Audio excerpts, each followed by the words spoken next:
Good morning, everybody, and welcome to the review of the non-grade Genesis machine GaoGaiGar. So this is it. As you can see right there, it is wonderful. It's really looking amazing. It's big. It's chunky. It's just everything GaoGaiGar needs to be. So for those people that are not familiar with what the heck GaoGaiGar is, it's the last of the Brave series. So what is the Brave series? You know, if you're not familiar with that, back in the 90s, the Japanese really weren't getting into the Transformers. You know, here in the Philippines, we got really hooked with Transformers and everything. But, you know, as the Transformers fad slowly died down, and only diehard fans getting into the whole scene for Transformers, you know, Japan had its answer to the Transformers, which was the Brave series. There's a lot of Transformer-like robots in that series, but they're all sentient like what we saw in the G1. The only difference is there's a lot of combination. There's a lot of, you know, human interaction, very anime, and it was a very popular thing in Japan. And this is one of the popular characters in that series right there, and its name is GaoGaiGar. So if you really don't know more about it, I suggest watch it. Watch the anime. Super cool. I love it. Check it out. But you know, enough of that. Let's go into the kit right here. Now the kit comes with a very big box. Now I don't have the box anymore. I threw it away because it's just really big. But think about it, me carrying that box all the way from Divisoria to here in Parañaque, and it's just a very big, heavy box to carry. So the kit comes with a lot of sprues. And of course it comes with a very nice manual. So I only have the manual right now. So this is the manual right there. It says right there, Final Grand Glories Gathering GaoGaiGar. And there's the model numbers. It was made by Genesis Machine. A very nice art right there. And here's some product shots. Now as you can see, I don't have, what do you call that? The dividing driver? I forgot what it's called. But this giant screwdriver right here, I don't have it because I was building it and I kind of messed up. So I'm still gonna try to fix that out, and you know, just possibly build it next week. But I kind of messed up with the parts. So my suggestion is, if you're gonna build this thing, read the freaking manual. Read it, because I missed out a certain part. I can't take it out anymore. It's there. You would think that the manual would have some pretty nice art, but it is just pretty much straightforward. Very easy to follow though, but as somebody who's really jumping in the gun with the model kit thing and, you know, trying to figure it out by himself, I kind of missed out certain parts for that dividing driver. Anyway, it is a non-grade. Here you go. A very nice kit right there. It's a non-grade. There's no frame or anything. It's like a huge like non-grade kit from Gundam, but a lot better. There's a lot of cool things and features about this toy that I will talk about in a bit. One of my favorites, let's jump right into it. One of my favorites has got to be the fingers right there. So you can see that these fingers are highly articulated. You can actually see the movement right there. Each finger has its joints and segments that it makes it very posable for you to, you know, recreate certain poses for the figure, for the hand. Now this wasn't built. This came with the kit as a separate piece. And there's another extra hand that I have somewhere that's already clenched together to do the it's like this, you know, to do the heaven and hell move from GaoGaiGar. Another cool feature right here is the pre-painted liner Gao. So, you know, as you watch in the movie, GaoGaiGar actually is a combiner. It combines from Stealth Gao, Drill Gao, Galleon, and Liner Gao, and they form GaoGaiGar. But unfortunately the kit does not separate into its pieces and turn separately, but it is one glorious looking piece of plastic. It has a very hefty weight to it. It is heavy. I just really was amazed with the weight of this thing because it doesn't look cheap.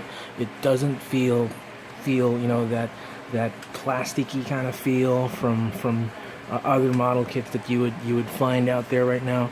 Plus the color separation is really amazing. This is not painted, and I actually kind of built this straight build the whole thing.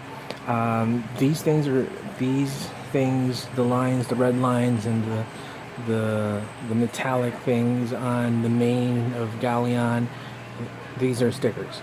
So they're really nice looking stickers though. I did some panel lining already. Now if you are a big fan of panel lining, now this kit is not gonna steer you wrong, because there's a lot of design and grooves, and there's just so much effort that was made. My camera is kind of shaky. That was made with this kit. Even the treads on this is just simply amazing. As you can see, I don't really move it a lot, but you get the usual movement. There's an elbow joint right here. You can move liner gow, the elbows. The head has that articulation as well. The legs do so, but it's just so heavy that I really can't just move it around right now. I would possibly do some poses with this later on, but it's there. It has really nice glass, or actually not really clear, not glass, but clear plastic to recreate the glass panels on the cockpits of the drill gow and the liner gow right there. Now also for the stealth gow, there is that. If you take a look, this is the back part. Now, is it all amazing? Well, first off, it was a pain to build.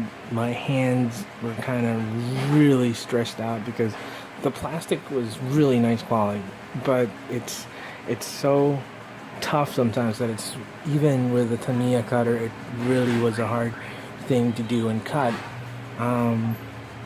Now it's so tough that sometimes it's going to leave those little stress marks. And another thing is, like, some of the parts here have fitting issues. There. It doesn't really do that. Like, have a clean, flush fit. No, it doesn't.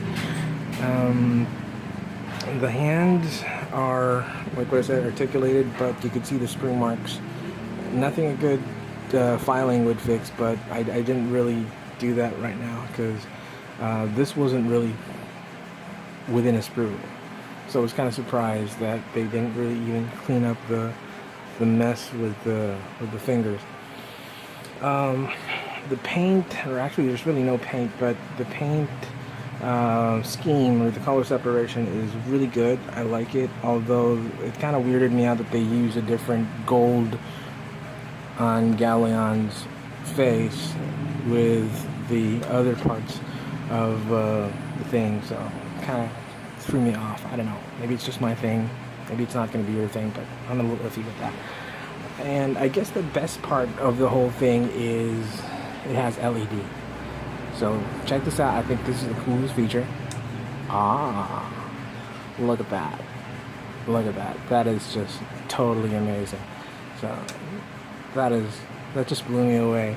It comes with an LED unit, and within the LED unit, it also has a built-in battery. It comes with a battery. So yeah. Now for the price of 2,000 pesos, is it worth it? If you're a fan like me and you love GaoGaiGar, then I would definitely recommend it to you guys.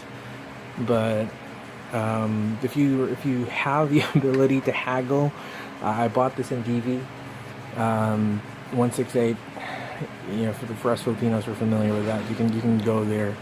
Um, yeah, there you go. Just lights up.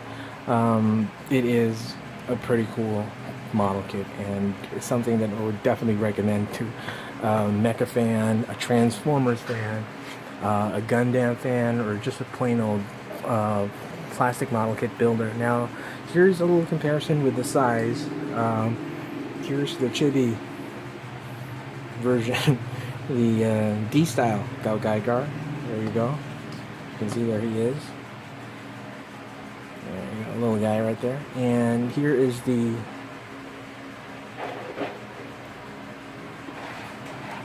G Generations Genetic GaoGaiGar. I lost the tail, and he is a non-grade 2. And there you go. And they just go really well. Now, if you can notice, there's this Transformer down in the background, just to have a size comparison with him. And there you go. Okay, Optimus Prime making a cameo. Jinrai, if you want to call him. And somebody might be asking, how big is he compared to a Master Grade Gundam? So here's one of my favorite. Here he goes. Here's a custom Death Sight Gundam that I built, made to look like the Warlock. But there he is, ladies and gentlemen. There he is. So really nice figure. If you are going to be buying it, I would suggest buy it now. I've only seen like 4 boxes. I don't know if they actually would have a lot more of these things out there, but it is well worth the money if you ask me, if you're a big fan. So I hope you like that. Let's check it out, and thank you again. So till RL1, peace out, rock and roll.